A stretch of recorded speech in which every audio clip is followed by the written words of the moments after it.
Okay, so you want to know how to improve your sewing skills, how to make your garments look nicer. I'm here to share some of my tips with you. I've been sewing for 16 years at this point, and I have some tools in my toolbox that I really want to share with you. So I have some notes. Let's jump into this. If you're new here, my name is Maureen.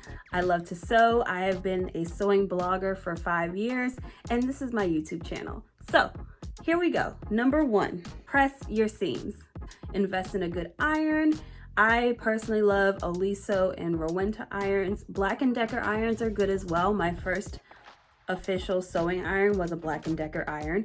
And all you have to do is seam, sew, seam, sew. No, that's not right. All you have to do is seam, press, just like that, like so. Number 2, choose really good quality fabric. You guys, I'm not trying to sound elitist at all, but sometimes the reason why projects don't go well is because sometimes our fabric is trash. I've been there. I have seen a really beautiful piece of fabric in Walmart and I get all, sparkly eyed and I buy it, and next thing you know, I'm in tears because my knit fabric has holes in it. I'm here to tell you that you have to find good quality fabric, and sometimes it's not even going to have to be that expensive. Places like Hobby Lobby, Joann's, they often have coupons that can help you buy decent quality fabric. That way you can get through your project without any tears, rips, holes, tears, all of that good stuff. Number 3, okay you guys, don't laugh at me, but this one is probably a little bit obvious to some of you, but go ahead and use matching thread. Please do it. And I'm not talking about your serger thread because I'm guilty of that too, but your actual top stitch or edge stitch or just thread that can kind of be seen throughout the garment, go ahead and use matching thread.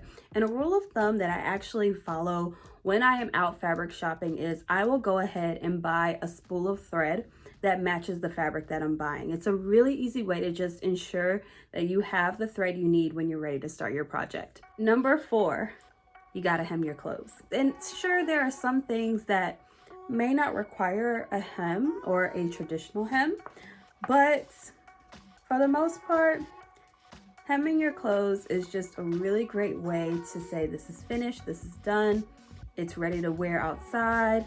And if anyone is to ever look at your garment outside looking in, they can say, oh wow, this is beautiful. I can tell that it's well taken care of, that it's well crafted. So these are little things that really help in that realm. Okay, follow your sewing patterns. And I know this is a tough one because we like to jump around, we get excited, we're ready to just start sewing anything at that point once we've cut our patterns and whatnot, but it is really important to follow certain sewing patterns. And the reason I say that is because sometimes, or a lot of times, garment construction is really intentional, whether we realize it or not. And sometimes if you follow or color outside the lines with that, it can make for a more difficult project down the line.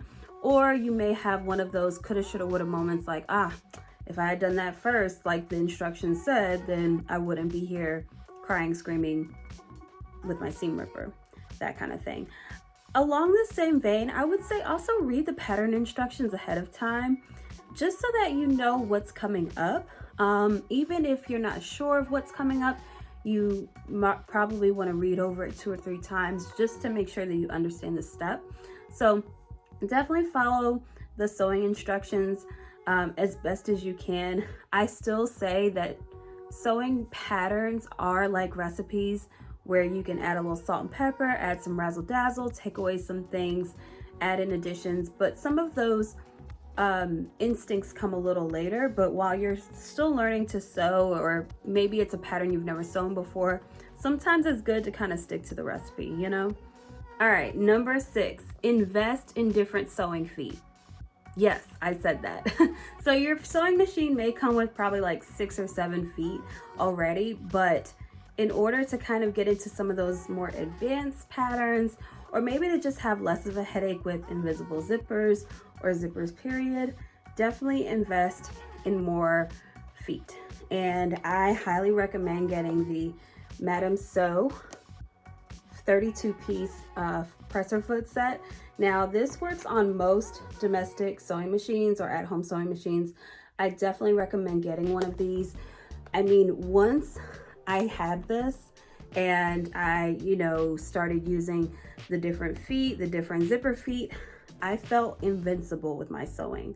Hey you guys, those are my 6 steps to improve your sewing skills right away. If you like this video, don't forget to like, comment, and subscribe. I'll see y'all next time. Bye.